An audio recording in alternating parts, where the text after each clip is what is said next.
बहुत परमेश्वर को धन्यवाद देता हूँ कि मुझे रब कवि कलीसिया में आने का मौका मिला। ಕರ್ತನ ನಾಮಕ್ಕೆ ಸ್ತೋತ್ರವಾಗಲಿ. ಈ ರೀತಿಯಾಗಿ ನಿಮ್ಮ ಮಧ್ಯದಲ್ಲಿ ರಬಕವಿ ಸಭೆಯ ಅನ್ಯತೆಯಲ್ಲಿ ಬರುವುದಕ್ಕಾಗಿ ಮತ್ತು ನಿಮ್ಮ ಮಧ್ಯದಲ್ಲಿ ಕರ್ತನನ್ನು ಆರಾಧಿಸುವುದಕ್ಕಾಗಿ ದೇವರು ಕೊಟ್ಟಂಥ ಧನ್ಯತೆ ಅವಕಾಶಕ್ಕಾಗಿ ನಾನು ಕರ್ತನ ವಿಷಯದಲ್ಲಿ ಧನ್ಯತೆ ಉಳ್ಳವನಾಗಿದ್ದೇನೆ. मैंने रब कवि के बारे में बहुत सालों पहले सुना था. ರಬಕವಿ ಕುರಿತಾಗಿ ಇಲ್ಲಿ ಸೇವೆ ಕುರಿತಾಗಿ ಬಹಳ ವರ್ಷಗಳ ಹಿಂದೆ ನಾನು ಕೇಳಿದ್ದೆ. और यहाँ पे आने का कभी मौका नहीं मिला मुझे. ಇಲ್ಲಿ ಬರುವುದಕ್ಕಾಗಿ ನನಗೆ ಯಾವ ಅವಕಾಶ ಅಥವಾ ಸಂದರ್ಭ ಸಿಕ್ಕಿರಲಿಲ್ಲ. लेकिन आज प्रभु ने अद्भुत रीति से यहाँ पे मुझे आने का मौका दिया, इसलिए मैं परमेश्वर का धन्यवाद देता हूँ. ಆದರೆ ಇವತ್ತು ದೇವರು ತನ್ನ ಮಹಾಕೃಪೆಯಿಂದ ಆತನ ಸನ್ನಿಧಾನಕ್ಕೆ ಬರುವ ಹಾಗೆ ಒಂದು ಅವಕಾಶವನ್ನು ದೇವರು ನಮಗೆ ಕೊಟ್ಟಿದ್ದಾರೆ. ಕರ್ತನಿಗೆ ನಾನು ಸ್ತೋತ್ರವನ್ನು ಸಲ್ಲಿಸುವನಾಗಿದ್ದೇನೆ. जैसा भाई प्रदीप ने इंट्रोडक्शन दिया, वैसे मैं भी कुछ बोलना चाहता हूँ. ಸಹೋದರು ನನ್ನ ಬಗ್ಗೆ ಹೇಳಿದರು. ಆ ರೀತಿಯಾಗಿ ಹೇಳಿದ ಹಾಗೆ ನಾನು ಒಂದೆರಡು ಮಾತುಗಳನ್ನು ಹೇಳಲಿಕ್ಕೆ ಇಷ್ಟಪಡುವನಾಗಿದ್ದೇನೆ. जब भाई प्रदीप हमारे संकेश्वर में रहा करते थे, ಸಂಕೇಶ್ವರ ಸಭೆಯಲ್ಲಿ ಸಹೋದರು ನಮ್ಮ ಜೊತೆ ಇರುವಾಗ मैं भी उनके घर में जाया करता था. ನಾನು ಕೂಡ ಅವರ ಮನೆಗೆ ಹೋಗ್ತಾ ಇದ್ದೆ. और उनके साथ समय बिताया करता था. ಅವರ ಕೂಡ ನಾನು ಸಮಯವನ್ನು ಕಳೀತಾ ಇದ್ದೆ. और वो अपनी बीमारी से जैसे जैसे बाहर आए और प्रभु के लिए वो जीना उन्होंने आरंभ किया. ಅವರು ಯಾವ ರೀತಿಯಾಗಿ ಅವರ ಅನಾರೋಗ್ಯದಿಂದ ಅವರು ಹೊರಗೆ ಬರುತ್ತಾ ಕರ್ತನಿಗೋಸ್ಕರವಾಗಿ ಜೀವಿಸಲಿಕ್ಕೆ ಪ್ರಯತ್ನ ಮಾಡಿದರೋ हमको बहुत ही उत्तेजन मिला. ನಮಗೆ ತುಂಬಾ ಉತ್ತೇಜನ ನಮಗೆ ಸಿಕ್ಕಿತ್ತು. वो हमारे घर में आकर हमको मुझसे जैसे बात करते थे, मुझे बहुत ही उत्तेजन मिलता था. ಅವರು ನಮ್ಮ ಮನೆಗೆ ಬಂದು ನಮ್ಮ ಜೊತೆಯಲ್ಲಿ ಮಾತನಾಡುವಂಥವರು, ಆ ಮಾತುಗಳಿಂದ ನಮಗೆ ತುಂಬಾ ಉತ್ತೇಜನ ಆಗುತ್ತಿತ್ತು. और मैं बहुत ही जवानी में जब मैं इंजीनियरिंग कर रहा था, तब उन्होंने मुझे बहुत ही उत्तेजन दिया. ಸಹೋದರರು ಇಂಜಿನಿಯರಿಂಗ್ ಮಾಡುವಾಗ ಅವರು ನಮಗೆ ತುಂಬಾ ಉತ್ತೇಜನ ಮಾಡಿದರು ಎಂಬುದಾಗಿ ಹೇಳ್ತಾ ಇದ್ದಾರೆ. और उसी के बलबूते पर आज मैं यहाँ पे खड़ा हूँ. ಅದೇ ಒಂದು ಉತ್ತೇಜನ ಆಧಾರದಿಂದ ನಾನು ಇವತ್ತು ಇಲ್ಲಿ ನಿಂತುಕೊಂಡಿದ್ದೇನೆ. उन्होंने उस समय बताई हुई बातों को के आधार पर आज मैं यहाँ पर खड़ा हूँ. ಆ ಸಮಯದಲ್ಲಿ ಅವರು ನಮಗೆ ಹೇಳಿದಂತಹ ಆ ಮಾತುಗಳ ಆಧಾರದ ಮೇಲೆ ನಾನು ಇವತ್ತು ಇಲ್ಲಿ ನಿಂತುಕೊಂಡಿದ್ದೇನೆ. और उसके उन सभी बातों को मैं याद करता हूँ जो भाई प्रदीप ने मुझे सिखाया है. ಸಹೋದರ ಪ್ರದೀಪ್ ಅವರು ನಮಗೆ ಕಲಿಸಿಕೊಟ್ಟಂತ ಎಲ್ಲ ವಿಷಯಗಳನ್ನು ನಾನು ನೆನಪಿಸಿಕೊಳ್ಳುತ್ತೇನೆ. और वो बाइबल स्कूल में जब जा रहे थे तभी मुझे बहुत ही अच्छा लगा और मुझे भी बाइबल स्कूल जाने का इच्छा हुआ. ಅವರು ಬೈಬಲ್ ಸ್ಕೂಲ್ಗೋಸ್ಕರ ಹೋಗ್ತಾ ಇರಬೇಕಾದ್ರೆ ಅವರ ಹೋಗುವುದನ್ನು ನೋಡಿ ನಾನು ಹೋಗಬೇಕೆಂಬುದಾಗಿ ನನಗೆ ಅನಿಸ್ತಾ ಇತ್ತು. लेकिन मुझे समय नहीं मिला. ಆದರೆ ನನಗೆ ಸಮಯ ಸಿಗಲಿಲ್ಲ. मैं अपनी पढ़ाई खत्म करके जॉब के लिए और काम अलग अलग जगह पर चला गया.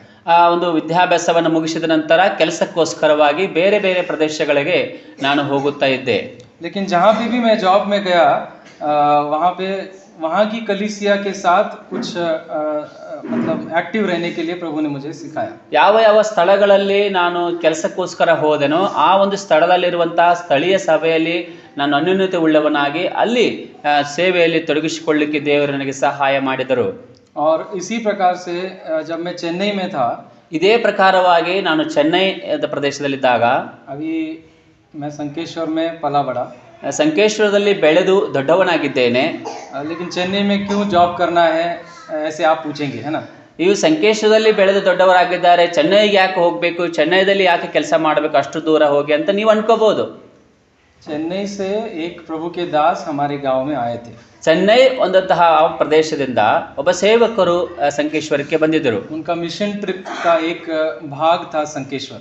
ಅವರು ಒಂದು ಸೇವೆ ನಿಮಿತ್ತವಾಗಿ, ಸೇವೆಯ ಪ್ರಯಾಣದ ನಿಮಿತ್ತವಾಗಿ ಅವರು ಸಂಕೇಶ್ವರಕ್ಕೆ ಬಂದಿದ್ದರು. और उस समय मैं मेरे एक काम छोड़कर घर में खाली बैठा था. ನಾನು ಒಂದು ಕೆಲಸ ಇತ್ತು, ಆ ಕೆಲಸವನ್ನು ಮಾಡದೆ ಹಾಗೆ ಮನೆಯಲ್ಲಿ ಸುಮ್ಮನೆ ಕುಳಿತುಕೊಂಡಿದ್ದೆ. और उन्होंने मुझसे पूछा, मैं तुमको एक जॉब दूंगा, तुम करने को तैयार हो क्या. ನೀನು ನನ್ನ ಜೊತೆ ಬಂದರೆ ನಾನು ನಿನಗೊಂದು ಕೆಲಸ ಕೊಡ್ತೇನೆ, ನಮ್ಮ ಕಂಪ್ನಿಯಲ್ಲಿ ಕೆಲಸ ಮಾಡುವಂತೆ ಅಂತ ಅವರು ಒಂದು ಹೇಳಿದರು ಒಂದು ಮಾತನ್ನ. मेरे एक पहचान के एक विश्वासी है, उनका कंपनी है, उसमें आप काम करोगे क्या. ನನ್ನ ಅತಿ ಪರಿಚಯವಾಗಿರುವಂತಹ ಒಬ್ಬ ಸಹೋದರಿದ್ದಾರೆ, ಅವರದೇ ಆದಂತಹ ಸ್ವಂತ ಕಂಪನಿ ಇದೆ, ಆ ಕಂಪನಿಯಲ್ಲಿ ನೀನು ಕೆಲಸ ಮಾಡಬಹುದು ಎಂಬುದಾಗಿ ಹೇಳಿದರು. वहाँ पे फिर मैंने कहा कि मुझे करने की इच्छा है, मैं जाऊँगा करके. ಆಗ ಅವ್ರು ಹೇಳಿದ್ರು, ನಾನು ಹೋಗ್ತೇನೆ, ನಾನು ಹೋಗಿ ಅಲ್ಲಿ ಕೆಲಸ ಮಾಡ್ತೇನೆ ಎಂಬುದಾಗಿ ತಮ್ಮ ಇಷ್ಟವನ್ನು ಅವರು ವ್ಯಕ್ತಪಡಿಸಿದರು. और फिर मैं वहाँ पे गया, ನಾನು ಅಲ್ಲಿ ಹೋದೆ. वहाँ पे जाकर मैंने इंटरव्यू दिया ಅಲ್ಲಿ ಹೋಗಿ ನಾನು ಇಂಟರ್ವ್ಯೂವನ್ನು ಕೊಟ್ಟೆ. और इंटरव्यू में पास हो गया. ಆ ಇಂಟರ್ವ್ಯೂನಲ್ಲಿ ನಾನು ಪಾಸ್ ಆದೆ. और पास होने के बाद में उन्होंने मुझे वहाँ के कंपनी को दिखाया कि ये तुम्हारा काम है, तुमको ये करना है. ಆ ಕಂಪನಿಯನ್ನ ತೋರಿಸಿ, ಈ ಕಂಪನಿಯಲ್ಲಿ ಈ ಕೆಲಸ ನಿಂದಿದೆ, ಈ ಕೆಲಸವನ್ನು ನೀನು ಮಾಡ್ತಾ ಹೋಗು ಎಂಬುದಾಗಿ ಅವರು ಹೇಳಿದರು. वहाँ पे मैं एक हफ्ता बहुत ही उदास और दुखित मैंने दिन बिताए. ಅಲ್ಲಿ ಕಳೆದ 1 ವಾರಗಳ ಕಾಲ, ಅಲ್ಲಿ ಹೋದ ತಕ್ಷಣ 1 ವಾರದ ಕಾಲದವರೆಗೆ ನಾನು ತುಂಬಾ ದುಃಖಿತನಾಗಿ ಅಥವಾ ಒಂದು ಬೇಜಾರು ಉಳ್ಳವನಾಗಿ ಒಂಥರ ಒಂಟಿತನವನ್ನು ಅನುಭವಿಸಿದೆ. इसका कारण बहुत सारे थे. ಅದಕ್ಕೆ ಅನೇಕ ಕಾರಣಗಳು ಇವೆ. क्योंकि घर से बहुत दूर मैं था. ಆ ಮನೆಯಿಂದ ಬಹಳ ದೂರವಾಗಿರುವಂತ ಪ್ರದೇಶಕ್ಕೆ ನಾನು ಹೋಗಿದ್ದೆ. मुझे भाषा मालूम नहीं. ಅಲ್ಲಿರುವಂತ ಭಾಷೆ ನನಗೆ ಗೊತ್ತಿಲ್ಲ. और वहाँ का काम जो था बहुत ही मेहनत का काम था. ಅಲ್ಲಿ ಯಾವ ಕೆಲಸ ಇತ್ತು, ಆ ಕೆಲಸ ತುಂಬಾ ಕಠಿಣವಾದ ಪರಿಶ್ರಮದ ಕೆಲಸವಾಗಿತ್ತು. जैसे मैंने एक्सपेक्ट किया था वैसे मुझे नहीं मिला. ನಾನು ಯಾವ ತರ ಆಲೋಚನೆ ಮಾಡಿಕೊಂಡಿದ್ದೆ ಇರಬಹುದು ಎಂಬುದಾಗಿ ಅದಕ್ಕೆ ವಿರುದ್ಧವಾದ ಕೆಲಸ ಅದಾಗಿತ್ತು. लेकिन सिर्फ एक ही कारण से मैं वहाँ पे रहा. ಆದರೆ ಒಂದೇ ಒಂದು ಕಾರಣದ ನಿಮಿತ್ತವಾಗಿ ನಾನು ಅಲ್ಲಿ ಇರಬೇಕಾಯಿತು. वहाँ पे एक हिंदी कलीसिया वहाँ पे थी. ಅಲ್ಲಿ ಒಂದು ಸ್ಥಳೀಯವಾಗಿ ಹಿಂದಿ ಸಭೆ, ಹಿಂದಿ ಭಾಷೆಯನ್ನು ಆಡುವಂತಹ ಒಂದು ಸಭೆ ಆ ಪ್ರದೇಶದಲ್ಲಿ ಇತ್ತು.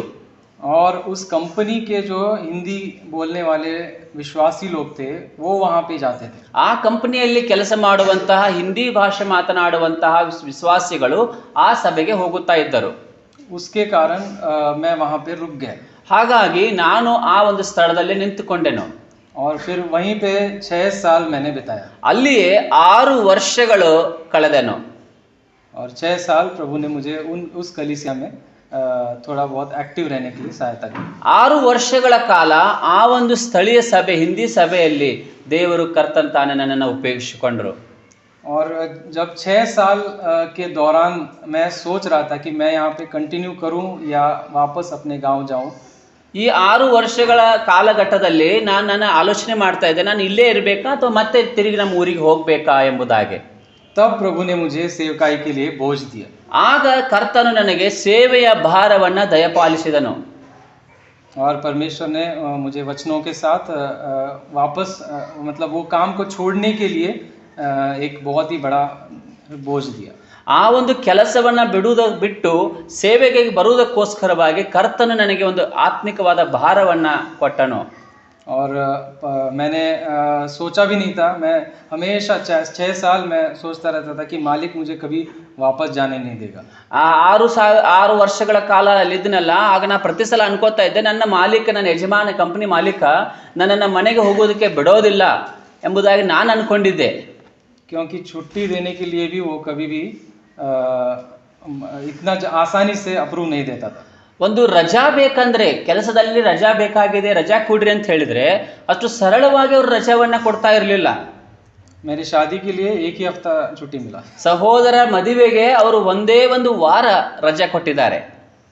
और बोला कि जल्दी खत्म करके आ जाना. ಬೇಗ ಮದುವೆ ಮುಗಿಸಿಕೊಂಡು ಮತ್ತೆ ಜಾಯಿನ್ ಆಗು ಅಂತ ಹೇಳಿದರು. उसके बाद जब पत्नी का क्या बोलते हैं डिलीवरी हुआ तो तब भी बोला कि जब डिलीवरी होगा तब चले जाना और जल्दी खत्म करके आ जाना. ಆ ಸಹೋದರಿಯ ಒಂದು ಹೆರಿಗೆ ದಿನ ಬಂದಾಗ ನೀನು ಹೆರಿಗೆ ದಿನ ಮಾತ್ರ ಹೋಗು, ಹೆರಿಗೆ ಮುಗಿದ ನಂತರ ಮತ್ತೆ ರಿಟರ್ನ್ ಬೇಗ ಬಾ ಅಂತ ಹೇಳಿದ್ರು. ऐसे स्ट्रिक्ट मेरे मालिक थे. ಅವರ ಒಂದು ಕಂಪನಿಯ ಓನರ್, ಮಾಲೀಕರು ತುಂಬಾ ಸ್ಟ್ರಿಕ್ಟ್ ಆಗಿದ್ದರು. और लेकिन उसी के उनका एक दूसरा चेहरा था, वो बहुत ही प्रेम करने वाले इंसान. ಅವರ ಇನ್ನೊಂದು ಮುಖ ಏನಾಗಿತ್ತಂದ್ರೆ ತುಂಬಾ ಪ್ರೀತಿಸುವಂತಹ ಮುಖ ಅವರದಾಗಿತ್ತು. वो हमेशा हेल्प करने वाले इंसान है. मुझे बहुत सारे हेल्प उन्होंने किया. ಅವರು ತುಂಬಾ ಸಹಾಯ ಮಾಡುವಂತಹ ವ್ಯಕ್ತಿಯಾಗಿದ್ದರು. ಹಾಗಾಗಿ ನನಗೆ ತುಂಬಾ ವಿಷಯಗಳಲ್ಲಿ ಅವರು ಸಹಾಯ ಮಾಡಿದ್ದಾರೆ. सेवा में मेरा मन है, इसलिए मुझे पत्नी का डिलीवरी में उन्होंने पैसों का सहायता किया. ಸೇವೆಯಲ್ಲಿ ಮನಸ್ಸಿದೆ, ಸೇವೆಯಲ್ಲಿ ಆಸಕ್ತನಾಗಿದ್ದಾನೆ ಅಂತ ಹೇಳಿ ಆರ್ಥಿಕವಾಗಿ ಕೂಡ ಆ ಒಂದು ಹೆರಿಗೆ ವಿಷಯದಲ್ಲಿ ಸಹಾಯ ಮಾಡಿದರು. और ऐसे हमेशा इनकरेज करने वाला एक मालिक वो है। ತುಂಬಾ ನಮ್ಮನ್ನ ಉತ್ತೇಜನ ಪಡಿಸುವಂತಹ ಒಬ್ಬ ಯಜಮಾನ ಮಾಲಿಕ್ ಅವರಾಗಿದ್ದರು ನನಗೆ. उन्होंने मुझे एक इंग्लिश का एक स्टडी बाइबल भी गिफ्ट किया। ಅವರು ನನಗೆ ಸಹೋದರಗೋಸ್ಕರವಾಗಿ ಒಂದು ಇಂಗ್ಲಿಷ್ ಸ್ಟಡಿ ಬೈಬಲ್ ಅನ್ನ ಗಿಫ್ಟ್ ಆಗಿ ಕೊಟ್ಟಿದ್ದರು. तो ऐसे वो हमेशा इनकरेज करने वाले, प्रोत्साहन देने वाले इंसान हैं। ಈ ರೀತಿಯಾಗಿ ಅವರು ಸಹೋದರನನ್ನ ಉತ್ತೇಜನ ಪಡಿಸುವಂತವರಾಗಿದ್ದರು. और जब मैंने कहा कि मैं सेवा के लिए इस काम को छोड़ना चाहता हूँ, ಸೇವೆ ನಿಮಿತ್ತವಾಗಿ ನಾನು ಈ ಕೆಲಸವನ್ನು ಬಿಡುತ್ತಾ ಇದ್ದೇನೆ ಎಂಬುದಾಗಿ ಹೇಳಿದಾಗ, तब उन्होंने कहा कि आप जा सकते हो, ನೀವು ಹೋಗಬಹುದು, और ये बहुत ही अच्छा काम है, आप बिना बेझिझक जाओ। ನೀನು ಒಳ್ಳೆಯ ಕೆಲಸವನ್ನ ಸೇವೆ ಕೆಲಸವನ್ನು ಆರಿಸಿಕೊಂಡಿದ್ದೀಯಾ, ಯಾವುದೇ ಹಿಂದೆ ಮುಂದೆ ನೋಡದೆ ನೀನು ಹೋಗಿಬಿಡು ಎಂಬುದಾಗಿ ಅವರು ಹೇಳಿ ಕಳಿಸಿದರು. और काम में अगर छोड़ देता हूँ तो मेरे जगह पे कोई और नहीं था। ಈ ಸಹೋದರನು ಆ ಕೆಲಸವನ್ನ ಬಿಟ್ರೆ ಆ ಕೆಲಸ ಮಾಡಲಿಕ್ಕೆ ಆ ಕಂಪನಿಯಲ್ಲಿ ಮತ್ತೆ ಯಾರು ಎಕ್ಸ್ಟ್ರಾ ವರ್ಕರ್ಸ್ ಇರಲಿಲ್ಲ. सिर्फ एक मेरे ऊपर मैनेजर था और मेरे नीचे एक आदमी था और कोई नहीं था। ಅವರ ಮೇಲುದ್ದೆಯಲ್ಲಿ ಮ್ಯಾನೇಜರ್ ಇದ್ರು, ಅನಂತರ ಕೆಳಗಡೆ ಹೆಲ್ಪರ್ ಒಬ್ಬರು ಇದ್ರು ಮಾತ್ರ. ऐसे परिस्थिति में मालिक ने मुझे कहा कि आप जा सकते। ಇಂತಹ ಪರಿಸ್ಥಿತಿಯಲ್ಲಿಯೂ ಕೂಡ ಆ ಯಜಮಾನನು ಹೇಳ್ತಾನೆ ನೀವು ಹೋಗಬಹುದು ಎಂಬುದಾಗಿ ಹೇಳ್ತಾನೆ. और ऐसे ही मैं छोड़कर अभी अपने संकेश्वर गांव में आकर रह रहा हूँ। ಈಗ ಆ ಕೆಲಸವನ್ನು ಬಿಟ್ಟು ಸಂಕೇಶ್ವರ ಸ್ಥಳದಲ್ಲಿ ಇದ್ದೇನೆ. और आप सबकी प्रार्थना और सपोर्ट के लिए मैं धन्यवाद देता हूँ। ನಿಮ್ಮೆಲ್ಲರ ಪ್ರಾರ್ಥನೆ ಮತ್ತು ನಿಮ್ಮೆಲ್ಲರ ಸಹಾಯಕ್ಕಾಗಿ ನಾನು ನಿಮ್ಮೆಲ್ಲರಿಗೂ ಕೂಡ ವಂದನೆಯನ್ನು ಹೇಳುವಂತನಾಗಿದ್ದೇನೆ. आइए हम थोड़ा समय परमेश्वर के वचन से कुछ बातों को देखेंगे। ಈಗ ಸ್ವಲ್ಪ ಸಮಯ ನಾವು ದೇವರ ವಾಕ್ಯವನ್ನ ಧ್ಯಾನ ಮಾಡಿಕೊಳ್ಳೋಣ. नेहमिया की पुस्तक उसका 3रा अध्याय, ನೆಹೆಮೀಯನ ಪ್ರವಾದನ ಗ್ರಂಥ 3ನೇ ಅಧ್ಯಾಯ, ನಿವೇದನೆ ಗ್ರಂಥ 3ನೇ ಅಧ್ಯಾಯ, उसका पहला वचन। 3ನೇ ಅಧ್ಯಾಯ ಮತ್ತು ಅದರ ಮೊದಲನೇ ವಚನ. ನೆಹೆಮೀಯ ಗ್ರಂಥ 3ನೇ ಅಧ್ಯಾಯ ಅದರ 1ನೇ ವಚನವನ್ನು ನಾವು ಓದಿಕೊಳ್ಳೋಣ. ಆಗ ಮಹಾಯಾಜಕನಾದ ಎಲ್ಯಾಷೀಬನು ಅವನ ಕುಟುಂಬದ ಯಾಜಕರು ಕುರಿ ಬಾಗಲನ್ನು ಕಟ್ಟಿ ಅದನ್ನು ಪ್ರತಿಷ್ಠಿಸಿ ಅದಕ್ಕೆ ಕದಗಳನ್ನು ಇಟ್ಟರು. ಅಲ್ಲಿಂದ ಹೆಮ್ಮೆಯ ಬುರುಜಿನವರೆಗೂ ಗೋಡೆ ಕಟ್ಟಿ ಅದನ್ನು ಪ್ರತಿಷ್ಠಿಸಿದರು. परमेश्वर इस पढ़े गए वचन पर अपना आशीष दे। ಓದಿದಂತಹ ವಾಕ್ಯ ಭಾಗವನ್ನು ಕರ್ತನು ತಾನೇ ಆಶೀರ್ವದಿಸಲಿ. जब हम नेहमिया का नाम सुनते हैं, ನಾವು ನೆಹೆಮೀಯನ ಹೆಸರನ್ನು ಕೇಳುವಾಗ, आप सबने नाम सुना है नेहमिया का? ಕೇಳಿದಿರಲ್ಲ ನೆಹೆಮೀಯನ ಹೆಸರು ಗೊತ್ತಾ? क्या किया नेहमिया ने? ನೆಹೆಮೀಯನು ಏನ್ ಮಾಡಿದನು? ಹಾಗಾದ್ರೆ ಏನ್ ಮಾಡಿದನ್ರಿ ನೆಹೆಮೀಯ?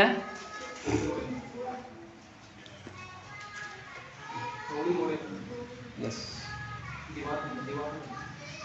है ना। नेहमिया का जब हम नाम सुनते हैं तो हमको वो शहर पनाह की याद आती है, शहर का प्रोटेक्शन का जो वॉल रहता है उसको याद आता है। ನೆಹೆಮೀಯನು ಅಂತಂದ್ರೆ ಪೌಳಿ ಗೋಡೆಯನ್ನ ಕಟ್ಟಿದಂತಹ ವ್ಯಕ್ತಿ ಎಂಬುದಾಗಿ ನೆನಪಿಗೆ ಬರ್ತದೆ.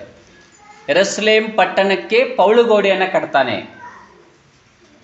और ये जो नेहमिया का समय है वो इस्राएल लोग अपने बंधुआई से वापस आने का समय है। ನೆಹೆಮೀಯನ ಕಾಲಘಟ್ಟ ಎಂತಹದಂದ್ರೆ ಇಸ್ರಾಯೇಲರು ಏನು ದಾಸತ್ವದಲ್ಲಿ ಹೋಗಿದ್ರು ಅದರಿಂದ ಹೊರಗೆ ಬರುವಂತ ಸಂದರ್ಭದ ಕಾಲಘಟ್ಟ ಎಂಬುದಾಗಿ ನೋಡುತ್ತೇವೆ.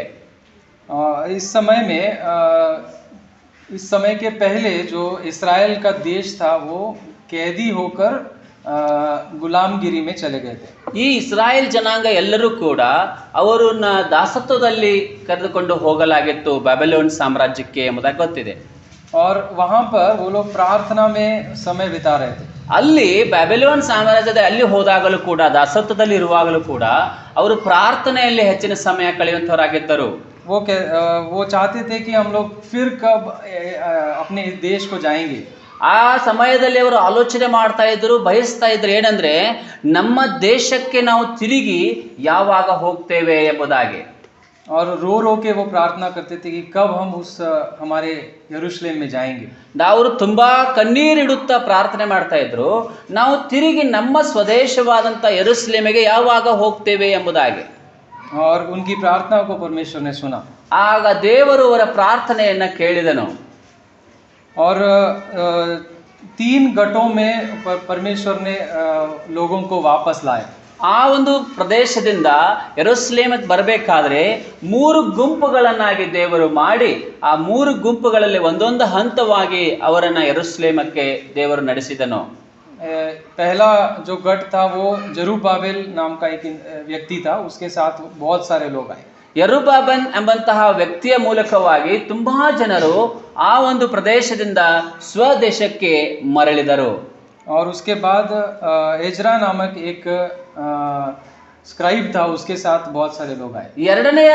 ಎರಡನೇ ಗುಂಪಾಗಿ ಏಜ್ರನ ನಾಯಕತ್ವದಲ್ಲಿ ಆತನು ಒಬ್ಬ ಬೋಧಕನಾಗಿದ್ದನು. ದೇವರ ವಾಕ್ಯದ ಪಂಡಿತನಾಗಿರುವಂತಹ ಏಜ್ರನ ನಾಯಕತ್ವದಲ್ಲಿ ಅವರೇನಾಗ್ತಾರೆ, ಯೆರೂಸಲೇಮಿಗೆ ಬರ್ತಾರೆ. और ये एजरा और जरूब्बाबेल जो दोनों लोग थे, उन्होंने मंदिर को बनाया। ಎಜ್ರಾ ಮತ್ತು ಯೆರುಬ್ಬಾಬೆಲ್ ಇವರಿಬ್ಬರು ಸೇರಿಕೊಂಡು ದೇವರ ಆಲಯವನ್ನ ಯೆರೂಸಲೇಮಿನಲ್ಲಿ ಕಟ್ಟುತ್ತಾರೆ. उस मंदिर को उन्होंने दुरुस्ती किया, रिपेयर किया करके हम देखते हैं। ಅದನ್ನೆಲ್ಲ ಸರಿಪಡಿಸಿದರು ಎಂಬುದಾಗಿ ಮತ್ತು ಸಿದ್ಧಪಡಿಸಿದರು ಎಂಬುದಾಗಿ, ರಿಪೇರಿ ಮಾಡಿದರು ಎಂಬುದಾಗಿ ನಾವು ನೋಡ್ತೇವೆ. और एजरा ने लोगों को धर्मशास्त्र व्यवस्था को पढ़ाकर सुनाया। ಎಜ್ರನು ಆ ಧರ್ಮಶಾಸ್ತ್ರದ ಪಾರಾಯಣವನ್ನ ಮಾಡಿ ಅವರಿಗೆ ಜನರಿಗೆ ಓದಿ ತಿಳಿಸಿದನು. और जब उन्होंने वो सुना तो वो लोग रो पड़े। ಆ ದೇವರ ವಾಕ್ಯದ ಧರ್ಮಶಾಸ್ತ್ರದಲ್ಲಿರುವಂತಹ ವಿಷಯವನ್ನ ಕೇಳಿಸಿಕೊಂಡಾಗ ಅಲ್ಲಿರುವಂತಹ ಎಲ್ಲಾ ಜನರು ಕಣ್ಣೀರಿಟ್ಟು ಪ್ರಾರ್ಥಿಸಿದರು. और उसके बाद हम देखते हैं कि ये सब कुछ हो गया है, लेकिन उस शहर की जो शहरपना है, जो प्रोटेक्शन का वॉल है, वो अभी भी ऐसे ही गिरा हुआ पड़ा है। ಇಷ್ಟೆಲ್ಲವೂ ಕೂಡ ಯೆರೂಸಲೇಮಿನಲ್ಲಿ ಸಿದ್ಧವಾಗಿತ್ತು. ಆದರೆ ಆ ಯೆರೂಸಲೇಮ್ ಪಟ್ಟಣದ ಸುತ್ತಲಿರುವಂತಹ ಆ ಪಟ್ಟಣದ ಪೌಳುಗೋಡೆ ಮಾತ್ರ ಹಾಗೆ ಹಾಳಾಗಿ ಬಿದ್ದಿತ್ತು ಎಂಬುದನ್ನು ನೋಡುತ್ತೇವೆ. और इसीलिए नेहेमिया का जो भाई है वो जाकर नेहेमिया से रिपोर्ट करता है। ಆ ವಿಷಯವನ್ನ ತಿಳಿದುಕೊಂಡಂತಹ ನೆಹೆಮೀಯನ ಸಹೋದರ ಹೋಗಿ ನೆಹೆಮೀಯನಿಗೆ ಹೋಗಿ ತಿಳಿಸ್ತಾನೆ. ನೆಹೆಮೀಯನು ಇನ್ನೂ ದಾಸತ್ವದ ಆ ಸಾಮ್ರಾಜ್ಯದಲ್ಲಿದ್ದಾನೆ. पहला अध्याय का दूसरा और तीसरा वचन को पढ़िए। ಮೊದಲನೇ ಅಧ್ಯಾಯದ 2 ಮತ್ತು 3ನೇ ವಚನವನ್ನ ಓದಿಕೊಳ್ಳೋಣ. ಹಕ್ಕಲ್ಲನ ಮಗನಾದ ನೆಹೆಮೀಯನ ಮಾತುಗಳು. 20ನೇ ವರ್ಷದ ಮಾರ್ಗಶಿರ ಮಾಸದಲ್ಲಿ ನಾನು ಶೂಷನ್ ಪಟ್ಟಣದ ಅರಮನೆಯಲ್ಲಿದ್ದಾಗ ನನ್ನ ಸಹೋದರರಲ್ಲಿ ಒಬ್ಬನಾದ ಹನನಿಯನು ಬೇರೆ ಕೆಲವು ಜನರು ಯಹೂದದಿಂದ ನನ್ನ ಬಳಿಗೆ ಬಂದರು. ಯೆರೂಸಲೇಮಿಗೆ ಸೆರೆಯೊಳಗೆ ತಪ್ಪಿಸಿಕೊಂಡ ಯಹೂದ್ಯರ ಮತ್ತು ಯೆರೂಸಲೇಮಿನವರ ಸಮಾಚಾರವನ್ನು ನಾನು ಅವರ ಹತ್ತಿರ ವಿಚಾರಿಸುವಲ್ಲಿ ಅವರು ನನಗೆ ಸೆರೆಯೊಳಗೆ ತಪ್ಪಿಸಿಕೊಂಡು ಆ ಸಂಸ್ಥಾನದಲ್ಲಿ ವಾಸಿಸುತ್ತಿರುವವರು ಮಹಾ ಕಷ್ಟ ನಿಂದೆಗಳಿಗೆ ಒಳಗಾಗಿದ್ದಾರೆ. ಯೆರೂಸಲೇಮಿನ ಪೌಳಗೋಡೆಯು ಕೆಡವಲ್ಪಟ್ಟಿರುತ್ತದೆ, ಅದರ ಬಾಗಿಲುಗಳು ಬೆಂಕಿಯಿಂದ ಸುಡಲ್ಪಟ್ಟಿರುತ್ತವೆ ಎಂದು ಹೇಳಿದರು. ನಾನು ಈ ವರ್ತಮಾನವನ್ನು ಕೇಳಿದಾಗ ನೆಲದ ಮೇಲೆ ಕೂತುಕೊಂಡು ಅತ್ತೆನು. ಕೆಲವು ದಿವಸಗಳವರೆಗೂ ಶೋಕಿಸುತ್ತಾ ಉಪವಾಸವಾಗಿದ್ದು ಪರಲೋಕ ದೇವರ ಮುಂದೆ ವಿಜ್ಞಾಪನೆ ಮಾಡುತ್ತಾ ಇದ್ದೆನು. यहाँ पे हम नहम्याह को जब बताया गया तो प्रार्थना करते हुए हम पाते हैं. ಇಲ್ಲಿ ನಾವು ಗಮನಿಸುವಂತದ್ದು, ನೆಹೆಮೀಯನಿಗೆ ಗೊತ್ತಾಯಿತು ಪೌಳಗೋಡೆಗಳು ಕೆಡವಲ್ಪಟ್ಟಿವೆ ಎಂಬುದಾಗಿ. ಆಗ ಆತನು ಪ್ರಾರ್ಥನೆಯಲ್ಲಿ ತೊಡಗಿಕೊಳ್ಳುತ್ತಾನೆ. बहुत दिनों तक वो उपवास और प्रार्थना में अपना समय बिताता है. ಬಹಳ ದಿನಗಳವರೆಗೆ ಉಪವಾಸದ ಪ್ರಾರ್ಥನೆಯಲ್ಲಿ ಆತನು ಸಮಯ ಕಳೆಯುತ್ತಾನೆ. और उसके बाद वो राजा के पास जाता है. ಪ್ರಾರ್ಥನೆಯನ್ನ ಮಾಡಿದ ನಂತರ ಆ ಅರಸನ ಹತ್ತಿರ ಆತನು ಹೋಗುತ್ತಾನೆ. और राजा उसका जो दुखित मुंह है, तू क्यों उदास है करके पूछता है. तब वो अपना दुख का कारण बताता है. ಆತನು ಅರಸನ ಹತ್ರ ಹೋಗ್ತಾನೆ. ಅರಸನ ಹತ್ರ ಹೋದಾಗ ಅರಸನ ಅವರ ಮುಖವನ್ನ ನೋಡಿ ಹೇಳ್ತಾನೆ, ಯಾಕೆ ಈ ನೆಹೆಮೀಯ ನಿನ್ನ ಮುಖ ಸಪ್ಪಗಾಗಿದೆ, ಯಾಕೆ ಇಂತಹ ಮುಖವನ್ನು ಇಟ್ಟುಕೊಂಡಿದೆ, ಏನಾಯ್ತು ಅಂತ ಕೇಳಿದಾಗ ಅವನು ಆಗ ಎಲ್ಲ ವಿವರಣೆಯನ್ನ ಅರಸನಿಗೆ ತಿಳಿಸ್ತಾನೆ. और बड़े अद्भुत रीति से राजा उसको अपने शहर में, अपने गांव में वापस जाने के लिए आज्ञा देता है. ಬಹಳ ಉತ್ಸುಕದಿಂದ ಅರಸನು ಆ ನೆಹೆಮೀಯನಿಗೆ ನೀನು ನಿನ್ನ ಸ್ವದೇಶಕ್ಕೆ ಹೋಗಬಹುದು ಎಂಬುದಾಗಿ ಹೇಳಿ ಕಳಿಸ್ತಾನೆ. और उसके बाद वो अपने गांव में वापस आता है. ಆತನು ತನ್ನ ಸ್ವದೇಶಕ್ಕೆ ಊರಿಗೆ ಮತ್ತೆ ತಿರುಗಿ ಬರುತ್ತಾನೆ. और उसके बाद वो उस गिरी हुई दीवार को देखता है. ಆ ಬಿದ್ದು ಹೋಗಿರುವಂತಹ ಪೌಳ ಗೋಡೆಗಳನ್ನ ನೋಡುತ್ತಾನೆ. और कहाँ क्या मरम्मत करना है, कहाँ क्या रिपेयर करना है, वो उसका ऑब्जर्वेशन लेता है. ಅಲ್ಲಿ ಏನೇನು ರಿಪೇರಿ ಮಾಡಬೇಕಾಗಿದೆ, ಯಾವ ಗೋಡೆಯಲ್ಲಿ ಯಾವ ಭಾಗ ಬಿದ್ದು ಹೋಗಿದೆ, ಯಾವ ರೀತಿ ಸರಿ ಮಾಡಬೇಕೆಂಬುದನ್ನ ಗಮನಿಸ್ತಾನೆ. और वहाँ के लोगों को वो कहता है कि देखिए कि सब जो दीवार है वो पूरी गिरी पड़ी है, जो उसके दरवाजे हैं वो जले हुए पड़े हैं. ಅಲ್ಲಿ ಆತಲ್ಲಿರುತ್ತಾ ಜನರಿಗೆ ಹೇಳ್ತಾನೆ, ಈ ಒಂದು ಪೌಳೆ ಗೋಡೆ ಕೆಡವಲ್ಪಟ್ಟಿದೆ, ಅಲ್ಲಿ ಹಾಳಾಗಿದೆ, ಅದನ್ನು ನಾವು ದುರಸ್ತಿ ಮಾಡಬೇಕಾಗಿದೆ, ಸರಿ ಮಾಡಬೇಕಾಗಿದೆ, ಆದ ಬಾಗಿಲುಗಳು ಸುಟ್ಟು ಹೋಗಲ್ಪಟ್ಟಿವೆ, ಇದೆಲ್ಲವನ್ನು ಸರಿ ಮಾಡಬೇಕಾಗಿದೆ ಎಂಬುದಾಗಿ ತಿಳಿಸ್ತಾನೆ. और वो कहता है कि आओ हम कमर बांधकर बनाने लगे. ಬನ್ನಿರಿ, ನಾವು ಎಲ್ಲರೂ ಕೂಡ ಒಂದು ಮನಸ್ಸಿನಿಂದ ಅದನ್ನು ತಿರುಗಿ ಸ್ಥಾಪಿಸೋಣ ಎಂಬುದಾಗಿ ಕರೆ ಕೊಡುತ್ತಾನೆ. और उसके ऐसे बोलने के बाद सब लोग तैयार होकर तीसरे अध्याय में बनाना शुरू करते हैं. ಈ ರೀತಿಯಾಗಿ ಆತನು ಕರೆ ಕೊಡ್ತಾನೆ.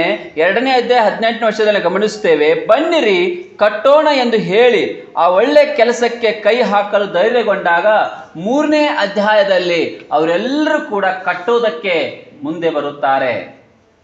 और नehemiया के आवाज को, नehemiया के आह्वान को सुनते हुए सबसे पहला नाम किसका आया है बताइए.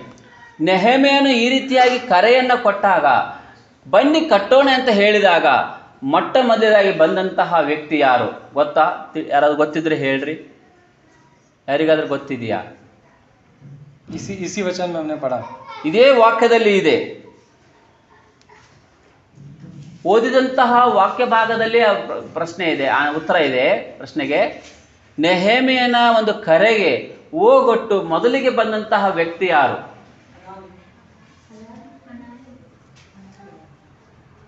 अनन्या. तीसरा अध्याय पहला वचन. 3ನೇ ಅಧ್ಯಾಯದ ಮೊದಲನೇ ವಚನವನ್ನು ಓದಿ ಹೇಳಿರಿ. अभी उसने पहला बनाने का काम शुरू किया ऐसा नहीं है, लेकिन इस अध्याय में सबसे पहला नाम किसका आया है? 3ನೇ ಅಧ್ಯಾಯದ ಮೊದಲನೇ ವಚನದಲ್ಲಿ ಮೊದಲಿಗೆ ಯಾರ ಹೆಸರು ಬಂದಿದೆ? इलियाशिब. यस, ये सब लोग एक साथ मिलकर काम कर रहे थे. ठीक है. ಎಲ್ಯಾಷೀಬ್ ಅಂದ್ರೆ ಈ ಎಲ್ಲ ಜನರು ಸೇರಿಕೊಂಡು ಒಂದೇ ಮನಸ್ಸಿನಿಂದ ಕೆಲಸ ಮಾಡ್ತಾ ಇದ್ರು. लेकिन उन सब सभीयों के बीच में एक नाम पहला आता है. ಈ ಎಲ್ಲ ಜನರ ಮಧ್ಯದಲ್ಲಿ ಒಂದು ಹೆಸರು ಮಾತ್ರ ಮೊದಲು ಬರುವಂತಹ ಹೆಸರಾಗಿದೆ. ಯಾವುದು? ಯಾರ್ದ ಹೆಸರು? इलियाशिब. ಆ ಹೆಸರೇ ಎಲ್ಯಾಷೀಬ್. इलियाशिब जब हम पढ़ते हैं तो वो कौन है? ಎಲ್ಯಾಷೀಬನು ಯಾರಾಗಿದ್ದಾನೆ? ಅದೇ 1ನೇ ವಚನದಲ್ಲಿ ಇದೆ ನೋಡ್ರಿ ಉತ್ತರ. महायाजक है वो. ಮಹಾಯಾಜಕನಾದ ಎಲ್ಯಾಷೀಬ್ ಅಂತ ನೋಡುತ್ತೇವೆ. अभी जब महायाजक के विषय में हम सोचेंगे, ज़्यादा हमको कुछ मालूम नहीं है, तो भी महायाजक एक जवान इंसान तो नहीं होगा. ಮಹಾಯಾಜಕನ ಕುರಿತಾಗಿ ನಾವು ಆಲೋಚನೆ ಮಾಡುವಾಗ ಅವತನು ಯೌವನಸ್ಥನಾಗಿ ಇರಲಿಕ್ಕೆ ಸಾಧ್ಯವಿಲ್ಲ. परमेश्वर के व्यवस्था में, नियम शास्त्र में उसका एज दिया है. ದೇವರ ವಾಕ್ಯದಲ್ಲಿ, ದೇವರ ನಿಯಮಗಳಲ್ಲಿ ಒಂದು ಆತನ ವಯಸ್ಸು ಕೊಡಲ್ಪಟ್ಟಿದೆ. उस एज के बाद ही वो महायाजक बन सकता है. ಆ ವಯಸ್ಸು ಆದ ಮೇಲೆ ಮಾತ್ರ ಆತನು ಮಹಾಯಾಜಕನಾಗಬಹುದು. तो एक बूढ़ा इंसान होगा, बहुत ही एक्सपीरियंस वाला इंसान होगा. ಬಹಳ ಅನುಭವಸ್ಥವಾಗಿರುವಂತಹ ಮತ್ತು ವೃದ್ಧ ಅಥವಾ ವಯಸ್ಕರಾಗಿರುವಂತಹ ಮನುಷ್ಯನಾಗಿರಬಹುದು. और यहाँ पे वो कहता है कि इस वचन में लिखा है, तब एलियाशिब महायाजक ने अपने भाई याजकों समेत कमर बांधकर भेड़ फाटक को बनाया. ಅಲ್ಲಿ ನಾವು ಓದುತ್ತೇವೆ 1ನೇ ವಚನದಲ್ಲಿ, ಆಗ ಮಹಾಯಾಜಕನಾದ ಎಲ್ಯಾಷೀಬನು ಅವನ ಕುಟುಂಬದ ಯಾಜಕರು ಕುರಿ ಬಾಗಲನ್ನು ಕಟ್ಟಿ ಅದನ್ನು ಪ್ರತಿಷ್ಠಿಸಿ ಅದಕ್ಕೆ ಕದಗಳನ್ನು ಇಟ್ಟರು. यहाँ पे एलियाशिब नाम का अर्थ अगर हम ध्यान से देखेंगे, ಎಲ್ಯಾಷೀಬ್ ಎಂಬಂತಹ ಪದದ ಅರ್ಥ, ಹೆಸರಿನ ಅರ್ಥವನ್ನ ನೋಡುವಾಗ क्या हो सकता है? क्या आप गेस कर सकते हैं? ಎಲ್ಯಾಷೀಬ್ ಎಂಬ ಹೆಸರಿನ ಅರ್ಥವೇನು? ಯಾರಾದರೂ ಹೇಳಬಹುದೇ?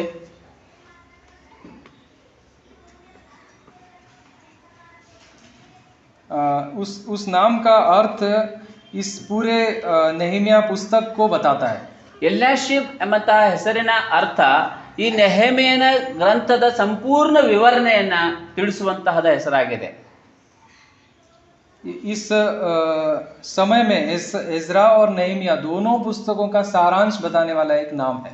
ಈ ಎಜ್ರಾ ಮತ್ತು ನೆಹೆಮೀಯನ ಗ್ರಂಥದ ಸಾರಾಂಶವನ್ನ ಹೇಳುವಂತ ಹೆಸರು ಆ ಎಲ್ಯಾಷೀಬನ ಹೆಸರಾಗಿದೆ.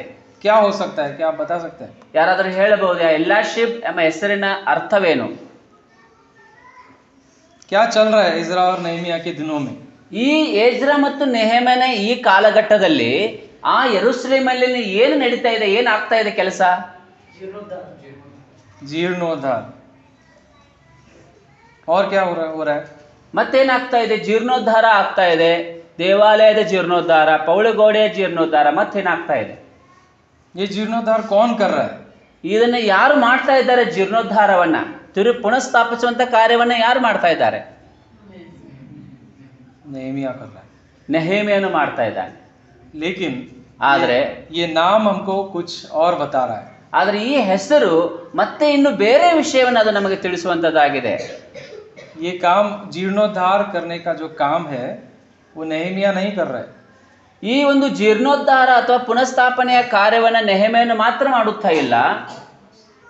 ये इस्राएल के वापस आए हुए लोग वो नहीं कर रहे. ಇಸ್ರಾಯೇಲರು ಯಾವ ದಾಸತ್ವದಲ್ಲಿದ್ದರೋ ಅದರಿಂದ ತಿರುಗಿ ಬಂದ್ರಲ್ಲ ಅವರು ಮಾಡ್ತಾ ಇಲ್ಲ ಕೆಲಸವನ್ನ. लेकिन परमेश्वर कर रहे हैं. ಆದರೆ ಈ ಕಾರ್ಯವನ್ನ ದೇವರು ಸ್ವತಃ ಮಾಡುತ್ತಾ ಇದ್ದಾನೆ. एलियाशीब का अर्थ है एली और याशीब. ಎಲಿಯಾಶೀಬ್ ಎಂಬ ಪದದ ಅರ್ಥವೇನೆಂದರೆ, ಹೆಸರಿನ ಅರ್ಥ ಎಲಿ ಮತ್ತು ಆಶೀಬ್ ಎಂಬುದಾಗಿ. परमेश्वर जीर्णोद्धार कर रहा है. ದೇವರು ಜೀರ್ಣೋದ್ಧಾರವನ್ನ ಪುನಃಸ್ಥಾಪನೆಯನ್ನ ಮಾಡುತ್ತಿದ್ದಾನೆ ಎಂಬುದಾಗಿ ಈ ಹೆಸರಿನ ಅರ್ಥ. God restores. ದೇವರು ಪುನಃಸ್ಥಾಪಿಸುತ್ತಾನೆ, ಪುನಃಸ್ಥಾಪಿಸುವ ದೇವರು ಎಂಬುದಾಗಿ ಇದರ ಅರ್ಥ. कितना कितना गहराई इस अर्थ में छिपा हुआ है. ಎಷ್ಟು ಆಳವಾದಂತಹ ಸಂಗತಿ ಈ ಹೆಸರಿನಲ್ಲಿ ಅಡಗಿಕೊಂಡಿದೆ. इस्राएल का जीर्णोद्धार या पुनर्स्थापना परमेश्वर कर रहा है.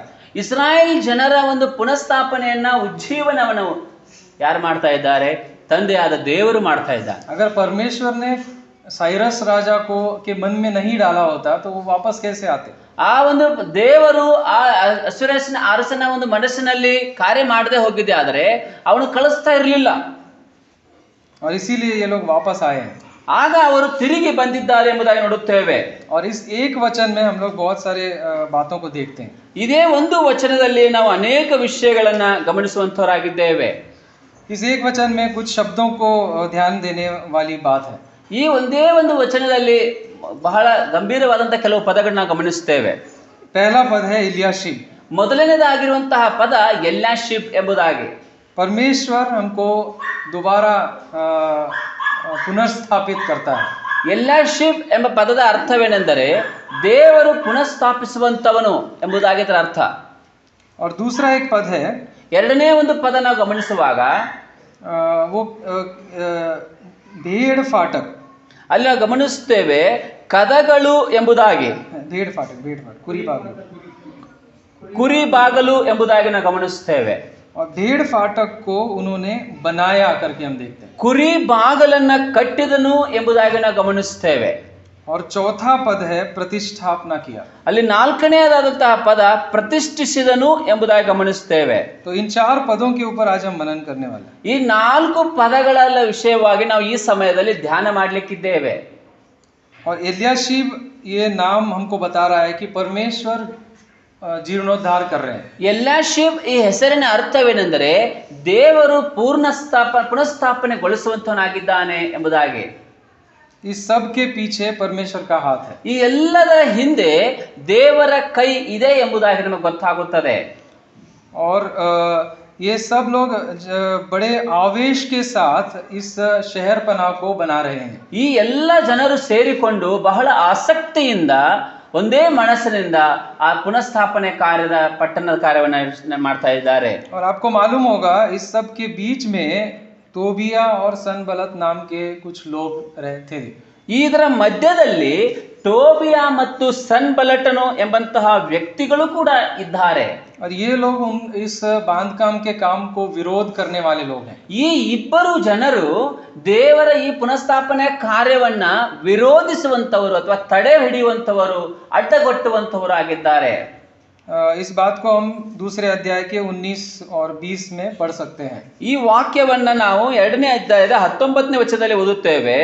ಹೊರೋನಿಯನವನಾದ ಸನ್ಬಟಲನು, ಅಮ್ಮೋನ ದೇಶದವನಾದ ಟೋಬಿಯ ಎಂಬ ದಾಸನು, ಅರಬಿಯನಾದ ಗೆಷೆಮನು ಈ ವರ್ತಮಾನವನ್ನು ಕೇಳಿದಾಗ ಅವರು ನಮ್ಮನ್ನು ತಿರಸ್ಕರಿಸಿ ಗೇಲಿ ಮಾಡಿ, ನೀವು ಇಲ್ಲಿ ಮಾಡುವುದೇನು, ಅರಸನಿಗೆ ವಿರೋಧವಾಗಿ ತಿರುಗಿ ಬೀಳಬೇಕೆಂದಿರುತ್ತೀರೋ ಎಂದು ಕೇಳಿದನು. हाँ, तो यहाँ पे हम देखते हैं कि बनाने के काम को जब उन्होंने आरंभ किया तो पैर खींचने वाले, विरोध करने वाले, हमारा हास्य करने वाले, मजाक उड़ाने वाले लोग भी वहाँ पे उपस्थित थे. ಯಾವಾಗ ಅವರು ಆ ಪಟ್ಟಣದ ಜೀರ್ಣೋದ್ಧಾರ ಮಾಡಬೇಕು, ಆ ದೇವಾಲಯ ಜೀರ್ಣೋದ್ಧಾರ, ಪೌಳಗೋಡೆಯನ್ನು ಕಟ್ಟಬೇಕು ಅಂತ ಆಲೋಚನೆ ಮಾಡಿ ಮುಂದೆ ಬಂದ್ರು, ಅವರನ್ನ ಕಾಲನ್ನ ಎಳೆಯುವುದಕ್ಕೆ, ಅವರನ್ನ ದುಃಖಪಡಿಸೋದಕ್ಕೆ, ಅವರನ್ನ ಹೀಯಾಳಿಸೋದಕ್ಕೋಸ್ಕರ ಅಲ್ಲಿ ಕೆಲವು ಜನ ಅದನ್ನು ತಡೆ ಹಿಡಿದಕ್ಕೋಸ್ಕರ, ಅದನ್ನು ಸ್ಟಾಪ್ ಮಾಡ್ಬೇಕಂತ ಹೇಳಿ ಕೆಲವು ಜನ ಇದ್ರು. ಅವರೇ ಟೋಬಿಯ ಮತ್ತು ಸನ್ಬಲಟನು ಎಂಬುದಾಗಿ. लेकिन नेहेमिया और उसके साथ देने वाले सब लोग इन लोगों के सामने झुके नहीं. ನೆಹೆಮೀಯನ ಮತ್ತು ನೆಹೆಮೀಯನ ಎಲ್ಲ ಸಂಗಡಿಗರು ಈ ಇಬ್ಬರ ಮಾತುಗಳನ್ನ ಕೇಳಿಸಿಕೊಳ್ಳಿಲ್ಲ, ಇವರಿಗೆ ಮಾತುಗಳಿಗೆ ವಿಧೇಯರಾಗಲಿಲ್ಲ. महायाजक और याजक लोगों को बांधकाम करने का जो कला है वो नहीं आता है. ಮಹಾಯಾಜಕನು ಮತ್ತು ಮಹಾಯಾಜಕನ ಎಲ್ಲ ಜನರಿಗೆ ಯಾವ ಕೆಲಸ ಬರೋದಿಲ್ಲ, ಕಟ್ಟಡದ ಕಾರ್ಯ ಬರೋದಿಲ್ಲ. ये सब लोग क्या इंजीनियर लोग थे क्या? ಅವರೇನು ಇಂಜಿನಿಯರ್ಸ್ ಆಗಿದ್ರ, या गौंडी लोग थे क्या? ಅವರೇನು ಗೌಂಡಿ ಆಗಿರುವಂತ ವ್ಯಕ್ತಿಗಳಾಗಿದ್ರ? उनको कोई सीमेंट के बारे में, रेती के बारे में, ईंट के बारे में नहीं मालूम. ಈ ವ್ಯಕ್ತಿಗಳಿಗೆ ಸಿಮೆಂಟ್ ಆಗಲಿ ಇಟ್ಟಿಗೆ ಆಗಲಿ ಅದನ್ನು ಹೇಗೆ ಕಟ್ಟಬೇಕು ಇದ್ರ ಬಗ್ಗೆ ತಿಳುವಳಿಕೆ ಜ್ಞಾನ ಇಲ್ಲ.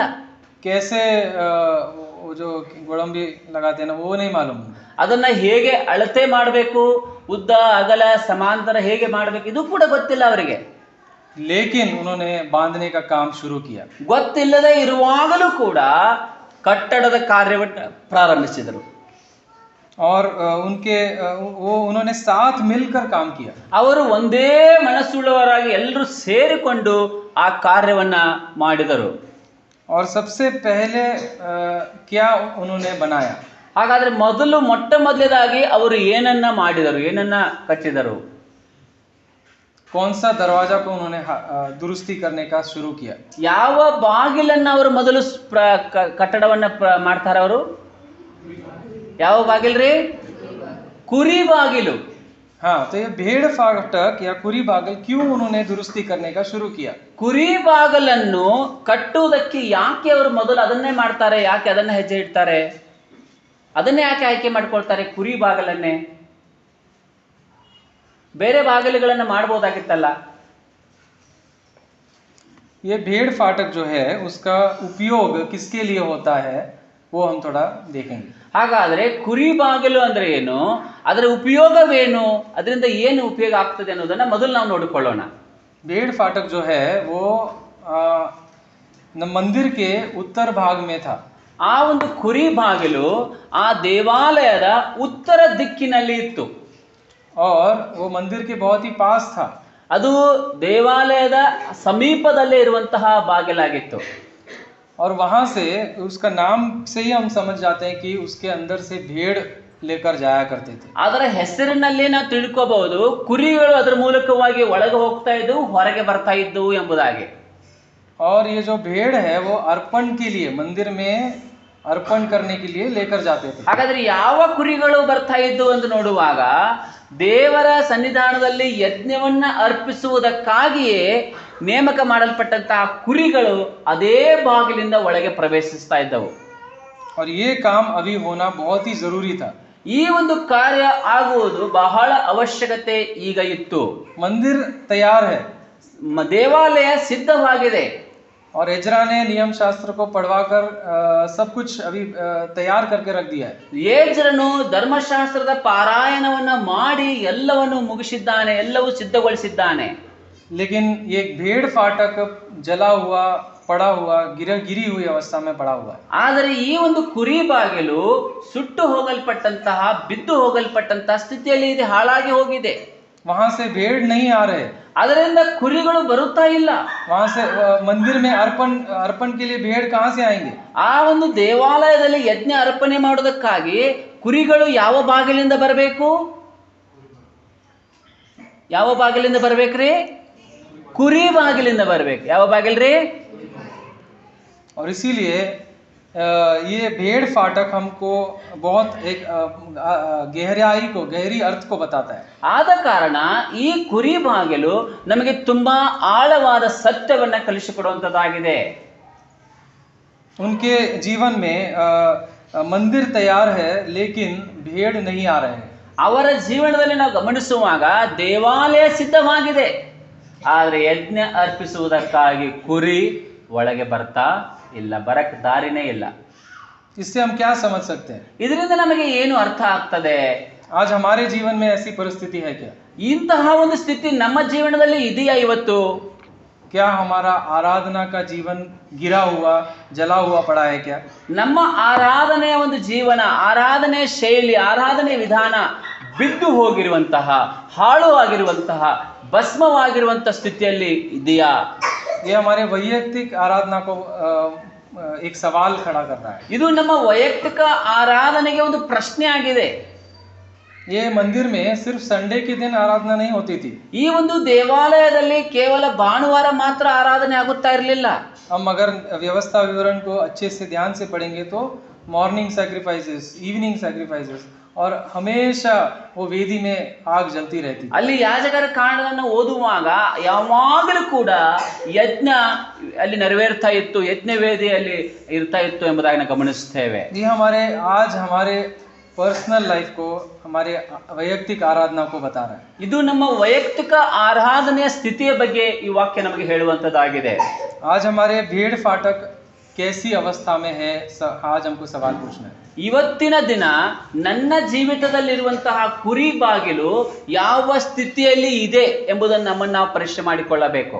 क्या हमारा भेड़ फाटक से परमेश्वर की आराधना के लिए भेड़ आ रहे हैं क्या? ನಮ್ಮ ಒಂದು ಕುರಿ ಬಾಗಿಲಿನ ಮೂಲಕವಾಗಿ ದೇವರನ್ನ ಆರಾಧಿಸೋದಕ್ಕೋಸ್ಕರ ಕುರಿಗಳು ಒಳಗೆ ಬರ್ತಾ ಇದೆಯಾ ಎಂಬುದಾಗಿ ನಾವು ಪರೀಕ್ಷೆ ಮಾಡಿಕೊಳ್ಳಬೇಕು. क्या हम रोज सुबह उठकर परमेश्वर की आराधना में समय बिताते हैं? ನಾವು ದಿನಾಲು ಬೆಳಗ್ಗೆ ಎದ್ದು ಕರ್ತನನ್ನ ಆರಾಧಿಸುವುದಕ್ಕಾಗಿ ಸಮಯ ಕಳಿತೇವಾ? क्या हम रोज सुबह उठकर सिर्फ परमेश्वर को मांगते रहते हैं? ಒಂದು ವೇಳೆ ಹಾಗೆ ಮಾಡದೆ ಬೆಳಗ್ಗೆ ಎದ್ದ ತಕ್ಷಣ ದೇವರೇ ನನಗೆ ಹಾಗೆ ಕೊಡು, ನನಗೆ ಹೀಗೆ ಕೊಡು ಎಂಬುದಾಗಿ ಪ್ರಾರ್ಥನೆ ಕೇಳ್ತಾನೆ ಇರ್ತೀರಾ? सुबह का समय या हमारे दिन का शुरुआत हम परमेश्वर को देने से, अर्पण करने से शुरू करते हैं क्या? ನಾವು ನಮ್ಮ ದಿನದ ಮೊದಲನೇ ಗಳಿಗೆಗಳನ್ನ, ಪ್ರಾರಂಭದ ಗಳಿಗೆಗಳನ್ನ ಕರ್ತನಿಗೆ ಕೊಡುವುದಕ್ಕಾಗಿ ನಾವು ಸಿದ್ಧರಾಗಿದ್ದೇವಾ? ಕರ್ತನಿಗೆ ಬೆಳಗಿನ ಜಾವವನ್ನ ಕೊಡ್ತೇವಾ, ಸಮಯವನ್ನ? अगर ऐसा नहीं है तो आज हमारी स्थिति इस भेड़ फाटक की जैसे हो गई है. ಒಂದು ವೇಳೆ ಬೆಳಿಗ್ಗೆ ಬೇಗ ಎದ್ದು ಕರ್ತನನ್ನ ಆರಾಧಿಸದೆ ಹೋದರೆ, ಬೆಳಗ್ಗೆ ನಾವು ಬೆಳಗಿನ ಜಾವದಲ್ಲಿ ಕರ್ತನನ್ನ ಸ್ತುತಿಸಿ ಆರಾಧಿಸದೆ ಹೋದರೆ ನಮ್ಮ ಪರಿಸ್ಥಿತಿಯು ಕೂಡ ಬಿದ್ದು ಹೋಗಿರುವ ಕುರಿ ಬಾಗಿಲಿನ ಪರಿಸ್ಥಿತಿ ಹಾಗೆಯೇ ಇದೆ ಎಂದರ್ಥ. और क्या हम अपने परिवार में, हमारे परिवार में एक साथ मिलकर हम आराधना करते हैं क्या? ನಾವು ನಮ್ಮ ಕುಟುಂಬಗಳಲ್ಲಿ ಒಂದು ಕುಟುಂಬವಾಗಿ ಎಲ್ಲರೂ ಒಂದೇ ಕಡೆ ಕೂಡಿಕೊಂಡು ಕುಟುಂಬ ಪ್ರಾರ್ಥನೆಯನ್ನು ದಿನಾಲು ಮಾಡುತ್ತೇವಾ?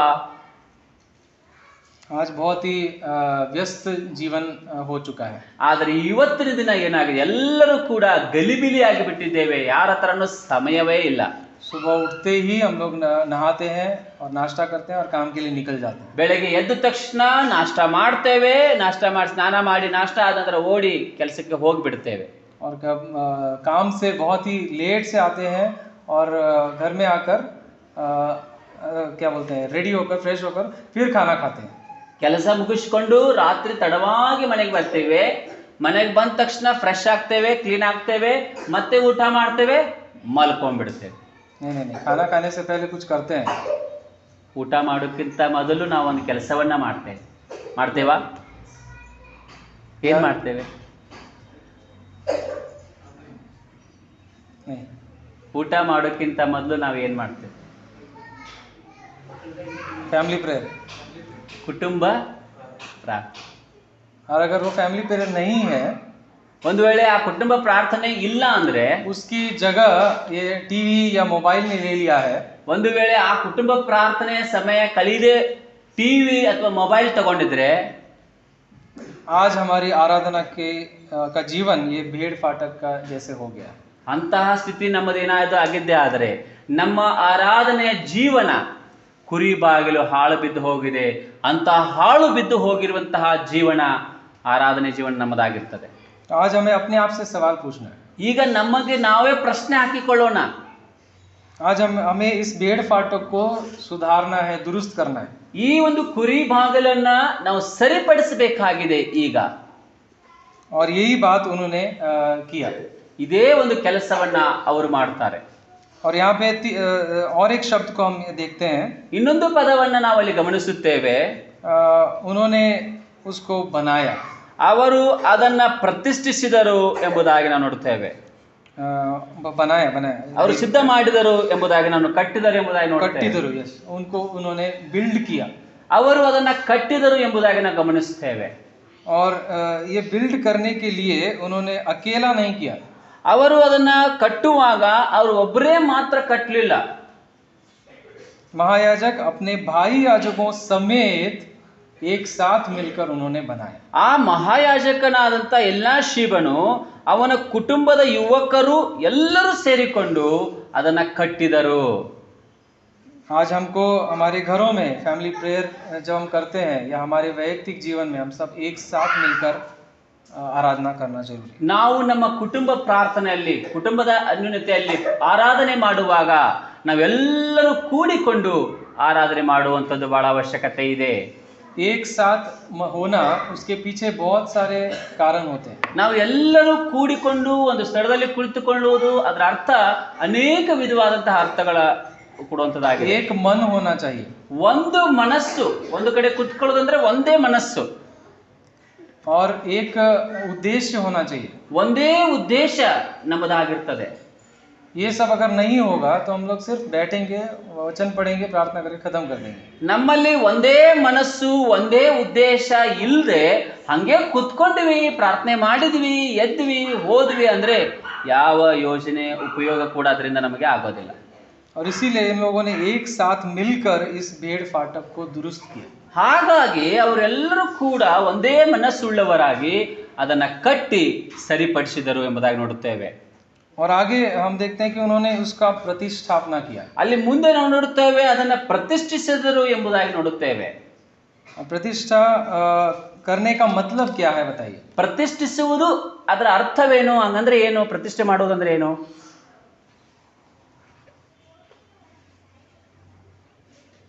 ಕುರಿ ಬಾಗಿಲನ್ನ ಕಟ್ಟಿ ಅದನ್ನ ಪ್ರತಿಷ್ಠಿಸುವುದು ಅಂದ್ರೆ ಅದರ ಅರ್ಥವೇನು?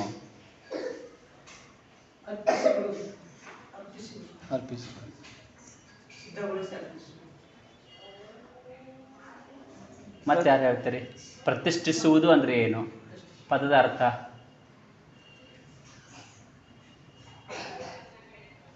इस फाटक को, इस गेट को परमेश्वर के हाथ में सौंप देना। ಈ ಒಂದು ಕುರಿ ಬಾಗಲನ್ನ ಕರ್ತನ ಕೈಗಳಲ್ಲಿ ಒಪ್ಪಿಸಿಕೊಡುವುದು. दूसरा है उसको परमेश्वर के लिए अलग करना। ಎರಡನೆಯದಾಗಿ ಅದನ್ನು ದೇವರಿಗೋಸ್ಕರವಾಗಿ ಪ್ರತ್ಯೇಕಿಸುವುದು. उसको सेपरेट करना करके लिखा हुआ है। ಒಂದನೇದಾಗಿ ನಾವು ನೋಡುತ್ತೇವೆ ಕರ್ತನ ಕೈಗಳಲ್ಲಿ ಒಪ್ಪಿಸುವುದು, ಎರಡನೆಯದಾಗಿ ನೋಡುತ್ತೇವೆ ಅದನ್ನ ಕರ್ತನಿಗೋಸ್ಕರ ಪ್ರತ್ಯೇಕಿಸುವುದು ಎಂಬುದಾಗಿ ನೋಡುತ್ತೇವೆ. जब भी व्यवस्था में हम याजकों का कॉन्सिक्रेशन देखते हैं या उनको प्रतिष्ठापना करते हैं, ಯಾಜಕರನ್ನ ಆ ರೀತಿಯಾಗಿ ಸೇವೆಗೆ ಪ್ರತಿಷ್ಠಿಸಲ್ಪಡುವಂತ ಸಂದರ್ಭವನ್ನು ಗಮನಿಸುವಾಗ उनको वो तेल से अनॉइंट करते थे। ಅವರಿಗೆ ಅಭಿಷೇಕ ತೈಲದಿಂದ ಅವರನ್ನ ಸೇವೆಗೆ ಅಭಿಷೇಕಿಸುತ್ತಾ ಇದ್ದರು. और उनको वो उस दिन के बाद उस परमेश्वर की आराधना की सेवकाई के लिए अलग करते थे। ಆ ಕ್ಷಣದಿಂದ ಆ ದಿನದಿಂದ ದೇವರ ಸೇವೆಗಾಗಿ ಅವರನ್ನು ಪ್ರತ್ಯೇಕಿಸುತ್ತಾ ಇದ್ದರು ಅವರ ಯಾಜಕರನ್ನ. और वही अर्थ है प्रतिष्ठा का मतलब, ಆ ಪ್ರತಿಷ್ಠಿಸುವುದು ಎಂಬ ಹೆಸರಿನ ಅರ್ಥ ಅದಾಗಿದೆ. उसको अलग करना. ಅವರನ್ನ ಪ್ರತ್ಯೇಕಿಸುವುದು. ये भेड़ फाटक से अलग बहुत सारे फाटक थे. ಕುರಿ ಬಾಗಿಲನ್ನು ಹೊರತುಪಡಿಸಿ ಇನ್ನೂ ಅನೇಕ ಬಾಗಿಲುಗಳು ಅಲ್ಲಿ ಪೌಳುಗೋಡೆಯಲ್ಲಿ ಇದ್ದವು. अलग अलग उपयोग के लिए उनका इस्तेमाल होता था. ಆ ಪ್ರತಿಯೊಂದು ಬಾಗಿಲನ್ನ ಬೇರೆ ಬೇರೆ ಕೆಲಸಕ್ಕೋಸ್ಕರವಾಗಿ ಉಪಯೋಗಿಸ್ತಾ ಇದ್ರು. लेकिन ये भेड़ फाटक का उपयोग सिर्फ परमेश्वर के लिए किया जाए करके उन्होंने अलग किया. ಈ ಒಂದು ಕುರಿ ಬಾಗಿಲನ್ನ ಕೇವಲ ದೇವರಿಗೋಸ್ಕರ ಮಾತ್ರ ಸೀಮಿತವಾಗಿ ಇರಲಿ ಅಂತ ಹೇಳಿ ಪ್ರತ್ಯೇಕಿಸಿದರು. यही 4 पदों को हम इस वचन में ध्यान से अगर देखेंगे तो बहुत ही गहराई अर्थ हमको समझ में आता है. ಈ 4 ಪದಗಳನ್ನ ಈ ವಾಕ್ಯ ಭಾಗದಲ್ಲಿ ನಾವು ಗಮನಿಸಿದ್ದೇ ಆದರೆ ದೇವರ ವಾಕ್ಯದ ಆಳವಾದ ಸತ್ಯಗಳು ನಮಗೆ ತಿಳಿದು ಬರ್ತವೆ. परमेश्वर हमको जीर्णोद्धार कर रहा है. ದೇವರು ನಮ್ಮನ್ನ ಪುನಃಸ್ಥಾಪಿಸುತ್ತಾ ಇದ್ದಾರೆ. कौन सी बात को पुनर्स्थापित करना चाहता है? ಯಾವ ವಿಷಯವನ್ನ ಯಾವ ಸಂಗತಿಯಲ್ಲಿ ದೇವರು ನಮ್ಮನ್ನ ಪುನಃಸ್ಥಾಪಿಸಲಿಕ್ಕೆ ಇಷ್ಟವುಳ್ಳವರಾಗಿದ್ದಾರೆ?